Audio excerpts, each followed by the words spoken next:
Okay. And recording. All right.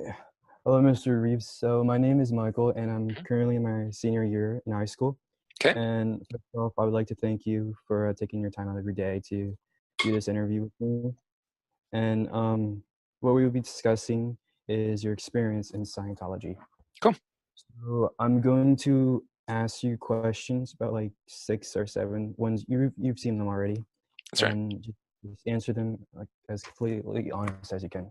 Cool. All right. So how how did your how did you what got you started in Scientology? So I'm a second generation Scientologist. My parents got involved in Scientology 4 or 5 years before I was born, something like that. Hmm. 4 years before I was born. So I grew up in it.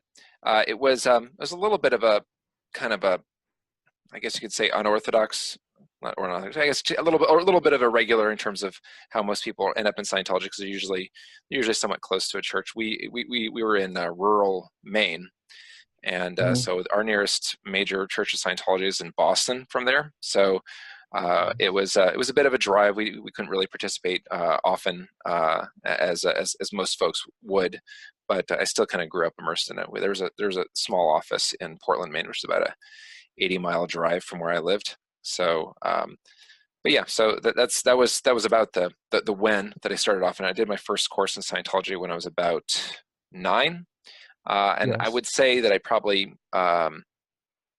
started considering myself a Scientologist in terms of like when did it click for me, and when was it when was it something that I considered that it was my thing, it was my gig, and I'd say that was probably around 11, something like that. Hmm. I was doing things in and around the Boston church at that time. We had since moved from Maine, we moved to Connecticut, and then we moved to Boston, and so we were able to kind of be one with the world a little bit more than in the middle of the sticks. So yeah, so that was about when that was. So I guess you could say, and I'm 42 now, so I guess you could say it's Hmm. about 30 years ish. It's really interesting. So like, were your parents, did they really push it on you, or did you Not at all. No, actually have an no, interest in it, like no. It growing was up?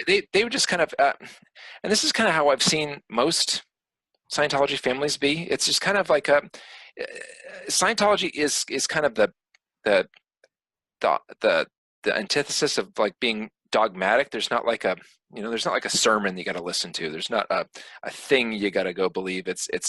You're only going to be able to use it if it makes sense to you. So there's books around. There'd be quotes lying around. Hmm. They'd answer questions if I had it, but it was entirely my thing. It was hey mom, I want to go try this out. I want to go check this out, sort of a thing. I'd see them doing it. I'd see the effect that it had on them, and just like most kids, you can see your parents pretty well. You can see when they're happy, when they're sad, when they're Yes, stressed, and when they're definitely. not. You know what I mean? Most kids. I mean, I see it now that I'm a parent. They perceive a lot more than we usually give them credit for. So yeah. So it was kind of my thing.